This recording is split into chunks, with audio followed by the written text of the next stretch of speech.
রাখতে হবে। এরপরে হচ্ছে আমাদের লাম। লামের ক্ষেত্রে বলছিলাম এখানে 2 নক্তা পরিমাণ ফাঁকা থাকবে, ফাঁকা রেখে রাউন্ড হবে। এই যে আলিফ বাঁকা করে তারপরে লাম, এই যে এখানে আমরা 2 নক্তা ফাঁকা রাখছি, 2 নক্তা পরিমাণ। ঠিক আছে? আচ্ছা, এরকম হবে না, এই যে এরকম হবে না। এই দাগের নিচে আসবে না, আবার এরকম হবে না, এরকম হবে না, এটা পুরা গোল এরকম না, এটা একটু এদিকে আসবে, একটু অ্যাঙ্গেলে। আচ্ছা, ঠিক আছে। এবার হচ্ছে কাফ।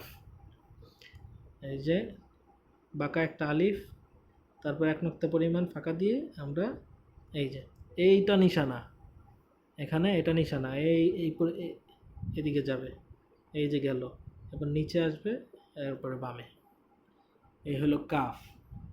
আর যদি আমরা কুণ্ডলী সহ কাফ লিখতে চাই, আর একটা কাফ যেটা আছে এটা একই রকম, এদিক দিয়ে রাউন্ড হবে, এদিক দিয়ে কোনা হবে না। এই যে,